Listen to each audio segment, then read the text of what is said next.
శ్రీ గురుభ్యో నమః. శ్రీ గురుదత్త. జై గురుదత్త. శ్రీమాత్రే నమః. కల్లాజీ క్రియేషన్స్ యూట్యూబ్ ఛానల్ వీక్షకులకు స్వాగతం, సుస్వాగతం. మనం ఇప్పుడు ఒంగోలు జిల్లా, దీనినే ఇంతకు ముందు ప్రకాశం జిల్లాగా పిలిచేవారు, కంభంలో ఉన్నాము. ఇక్కడ బేస్తవారిపేట రోడ్లో కంభం బస్టాండ్ నుండి దాదాపు 1 కిలోమీటరు దూరంలో వెలసిన కోట సత్యమ్మ తల్లి ఆలయం దర్శనానికి వచ్చాము.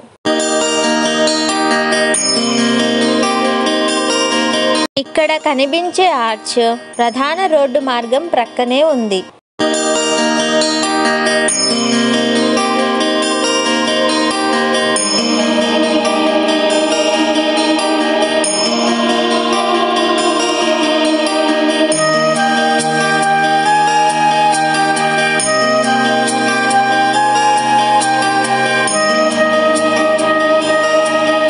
ఇలాగే నేరుగా లోనికి వెళితే కుడివైపున నాగదేవత పుట్ట కలదు. పుట్టకు ప్రదక్షిణలు చేయుటకు అనువుగా కాంపౌండ్ నిర్మించారు.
ఇక్కడ కొలువై ఉన్న సత్యమ్మ తల్లికి కోట సత్యమ్మ అనే ఆ పేరు ఎలా వచ్చింది అని మేము పూజారి గారిని అడగగా వారి మాటల్లో ఈ విధంగా చెప్పారు.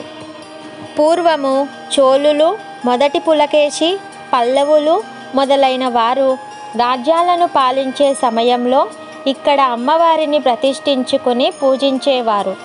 ఇక్కడి విశేషం ఏమంటే, ఆ రోజుల్లో ఈ ప్రాంతం కోటతో ఉండేదట. రాజుల కోటలో వెలసిన సత్యమ్మ తల్లి కావున ఆ తల్లిని కోట సత్యమ్మగా పిలిచేవారట. రాజులు ఆ తల్లి మహిమలు ఎన్నో చూడటం వలన సత్యం చూపుతుందని శక్తి స్వరూపిణి అయిన అమ్మవారిని సత్యమ్మ తల్లిగా పిలిచేవారట. ఆనాడు రాజులు యుద్ధానికి వెళ్ళేటప్పుడు వారి ఆయుధాలన్నింటినీ అమ్మవారి సమక్షంలో ఉంచి పూజించేవారట. ఆ తల్లి దగ్గర వారుంచిన ఆయుధాలు అటూ ఇటూ కదిలితే అది యుద్ధంలో వారికి కలిగే జయానికి సంకేతం. ఒకవేళ ఆయుధాలు కదలకపోతే అది యుద్ధంలో వారికి ఎదురయ్యే పరాజయానికి సంకేతంగా భావించేవారట. దీన్ని అనుసరించి ఆనాటి రాజులు ఆ తల్లి దగ్గర వారుంచిన ఆయుధాలు అటూ ఇటూ కదిలితే అమ్మవారు దీవించారని నమ్మకంగా యుద్ధానికి వెళ్ళేవారట. ఒకవేళ ఆయుధాలు కదలకుండా అలానే ఉంటే యుద్ధానికి వెళ్ళే ప్రయత్నం మానుకునేవారట. ఈ విధంగా సత్యం చూపే తల్లి గనుక సత్యమ్మ తల్లిగా అమ్మవారు పేరుగాంచింది. ఇక్కడ పూర్వం ఒక బావి కూడా ఉండేదట. అందులోని నీరు చూడటానికి మురికిగా ఉన్నట్లు అనిపించినా చాలా రుచిగా ఉండేవట. సర్వరోగ నివారణగా ఆ బావిలోని నీరు పనిచేసేదట. ఇక్కడ వేప చెట్టు దగ్గర ఉన్న ఈ యంత్రం జలయంత్రం అని అంటారట. ఓసారి కంభం చెరువు కట్ట తెగి ఇక్కడున్న ప్రాంతం అంతా వరద తాకిడికి కొట్టుకుపోయి చాలా నష్టాలు సంభవించాయట.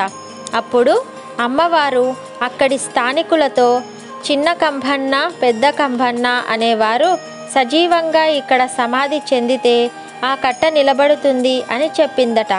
అప్పుడు ఆ చిన్న కంబన్న, పెద్ద కంబన్నలు సజీవంగా సమాధి చెందినారట. ఆ సమయంలోనే ఇక్కడొక జలయంత్రం, చెరువు దగ్గర మరి ఒక జలయంత్రం స్థాపించారట. కాలక్రమంలో కోట కనుమరుగు కాగా అమ్మవారుండే స్థలం కూడా చెట్ల పొదలతో నిండి ఉండిందట. ఈ కంభం ప్రాంతానికి చెందిన కచ్చేటి లింగమ్మ గారు అమ్మను కొలిచేవారట. కచ్చేటి లింగమ్మ గారు అమ్మను పూజించడం వలన నేటి ప్రజలకు తెలియవచ్చింది. వారి తరువాత పెద్ద కొడుకు కీర్తిశేషులు కచ్చేటి శ్రీనివాసులు గారు గుడిని డెవలప్ చేశారు. వారి తదనంతరం ఇప్పుడు వారి తమ్ముడు అయిన కచ్చేటి రమణస్వామి గారు నిత్య పూజలు చేస్తూ ఆలయాన్ని ఇంకా తీర్చిదిద్దుతూ ఉన్నారు. 2007 ప్రాంతంలో అమ్మవారి చుట్టూరా పిచ్చి చెట్లను తొలగించి అమ్మవారికి చాలా సుందరమైన ఆలయాన్ని నిర్మించారు.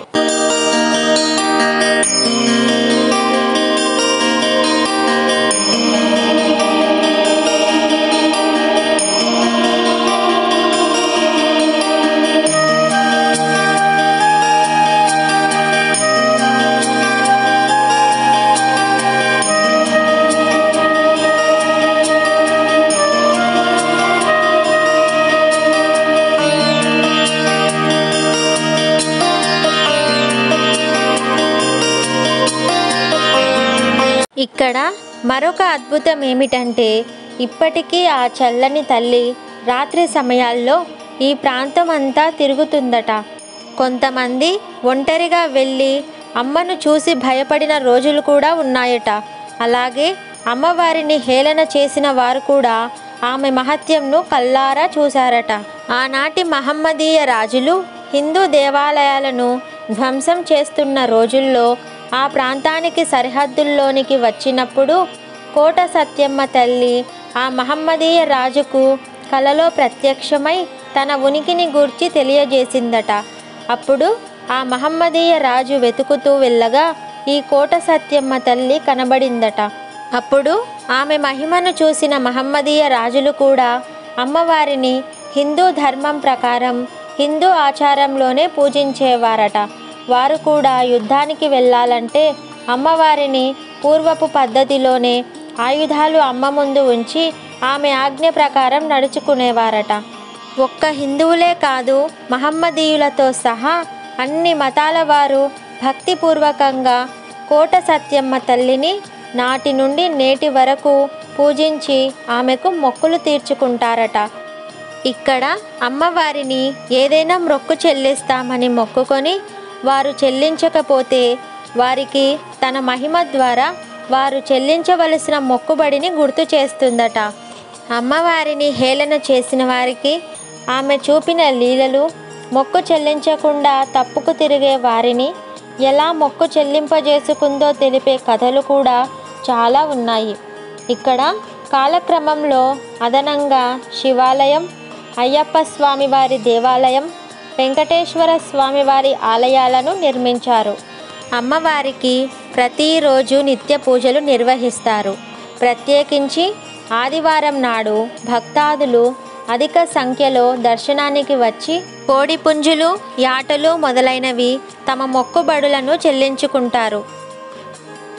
దసరా, సంక్రాంతి, ఉగాది వంటి పండుగ రోజులలో ఇక్కడ అమ్మవారికి విశేష పూజలు ఘనంగా నిర్వహించబడతాయి. భక్తులు కూడా అధిక సంఖ్యలలో పాల్గొని అమ్మవారి ఆశీస్సులు పొందుతూ ఉంటారు. మరొక వీడియోలో కోట సత్యమ్మ తల్లి మహిమల గురించి పెద్దలు చెప్పిన కథనాలు తెలుసుకుందాము. మీకు గనుక ఈ వీడియో నచ్చినట్లయితే వీడియోని లైక్ చేయండి, షేర్ చేయండి. మరెన్నో ఆధ్యాత్మిక అంశాలను, ధర్మ సందేహాలను తెలుసుకోవడం కోసం కల్లాజీ క్రియేషన్స్ యూట్యూబ్ ఛానల్ను వెంటనే సబ్స్క్రైబ్ చేసుకోండి. Thanks for watching.